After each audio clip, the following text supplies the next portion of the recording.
A follower recently asked me if I knew any good moonshining stories from the Mountain State. Of course, my family is overwhelmingly Scot-Irish, so I know a thing or two about moonshining history.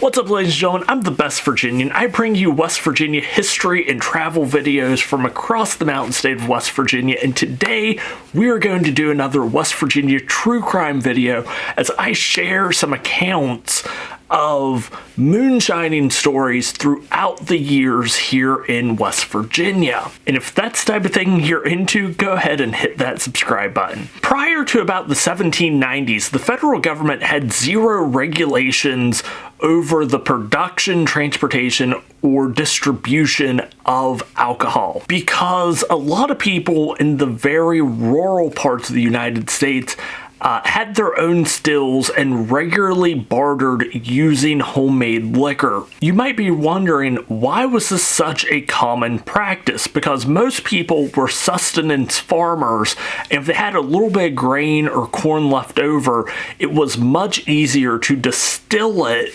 instead of trying to transport it and sell it in its raw form. Because remember, boys and girls, if you can't eat your grains, you might as well drink them. This is also where a lot of terms like liquid assets and liquidity comes from, this using of liquor as a type of currency. At this point, liquor, salt, and animal hides, animal furs were the main forms of currency on the frontier, where coinage and precious metals weren't super common, and a lot of terminology that we still use to this day about money, like bucks and people being worth their salt and liquid assets, things like that, come from this time period, come from this period where bartering was much more common than the use of cash and precious metals. That was until the 1790s, when the federal government decided they were going to place a tax on liquor to finish off paying some of the debts that were left behind after the American Revolution. And a lot of the people in more rural parts of the United States agreed that taxation is the price that you should pay to live in a society, and if the government wanted to place a tax on liquor, that was perfectly fine. Just kidding, they really got violent very quickly because they had basically just finished up a war over government overreach and taxation. So they just saw this as the sequel to the American Revolution. But why was this so controversial? Why did people become so outraged so quickly?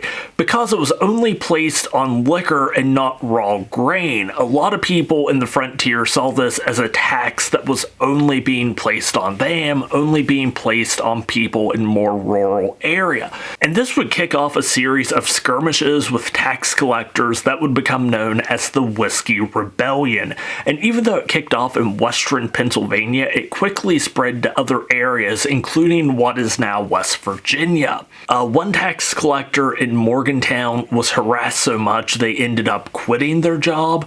An Ohio County tax collector was actually physically attacked and assaulted. Things got so far out of hand, the federal government actually had to send in troops to put down the violence. This wasn't an overwhelming win for the federal government. From everything I've been able to find, the main thing that put down the Whiskey Rebellion was people just diversifying their bank accounts, more or less, instead of relying so much on home distillation and bartering using homemade liquor. They turned to other things, again, like salt and furs and things like that. So this was just a win by diversifying your bonds. And there has been this nice little wedge in between moonshiners, bootleggers, and revenuers ever since. It still really goes on to this day. On July 1st, 1914, West Virginia would go dry nearly 6 years before the rest of the nation, and it kicked off a period of unprecedented violence in the area. A precursor for the violence that would come when the nation would adopt cross-country prohibition in 1920s. And I went through some old newspaper articles and found some just weird moonshining stories from West Virginia during this time period. So the first one is Nick Marins, an Italian of Morgantown, is alleged to have been doing a thriving bootleg business among the students of the state university. Troopers Calhoun and Davis of the state police caught him in the act of selling liquor. He was convicted, fined $100, and sentenced to jail for 6 months. His attorney, however, has appealed the case, and Marins is out on $1,500 bond. Never changed Morgantown. Of course he had a thriving business there. Honestly, yeah, college kids have not changed that much since the 1920s.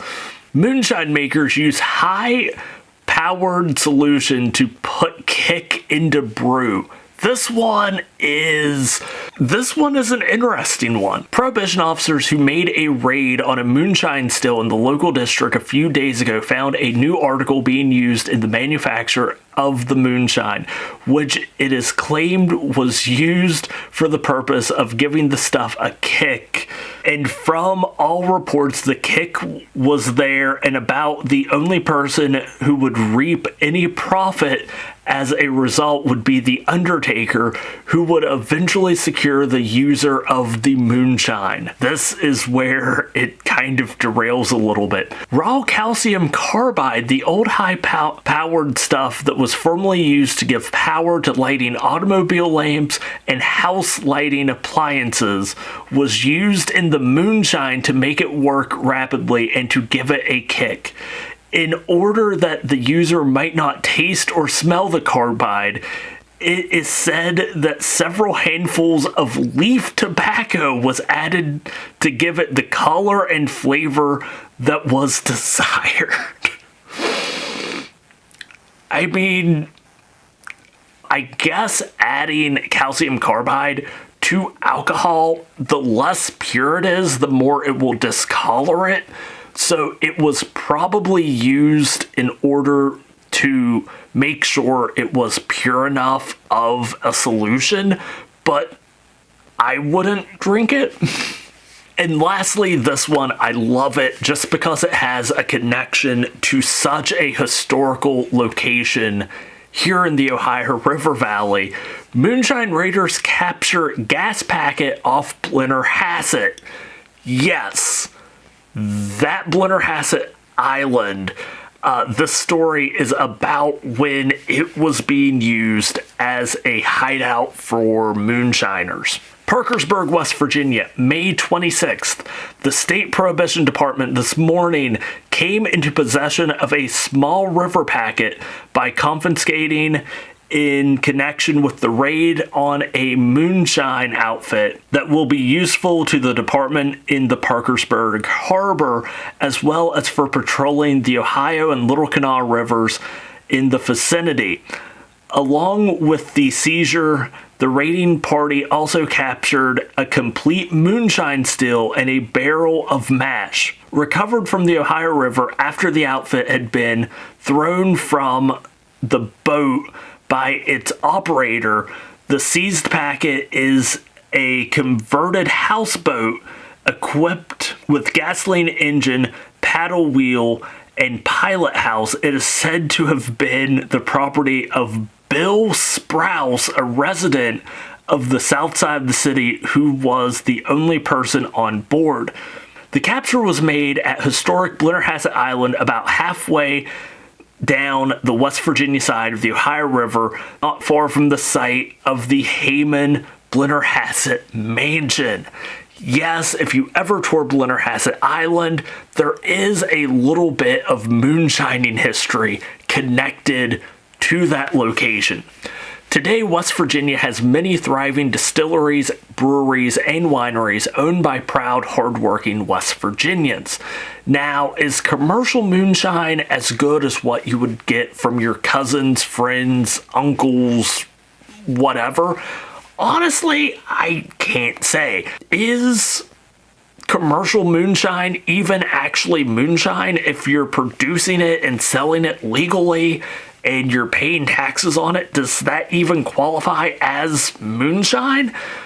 Honestly, I'm going to say yeah, just because I believe that if it's something you're interested in, you should definitely support the hardworking individuals who work and run these distilleries here in West Virginia. But what's the legacy of the Appalachian moonshiners? Should they be regarded as folk heroes? Honestly, that is a complicated discussion that way more intelligent people than me on both sides of the argument have very strong opinions about. But for me, it boils down to one simple question. Do you like paying taxes? Okay, so with that being said, make sure to hit that subscribe button. You're probably going to like what we talk about around here. Also, leave a like on this video if you learned anything, enjoyed what we do. It helps me not just grow the channel, not just get my video further out there, but to figure out what type of content y'all want to see in the future. But until next time, don't forget to stay wild, stay wonderful, and I'll talk to you later.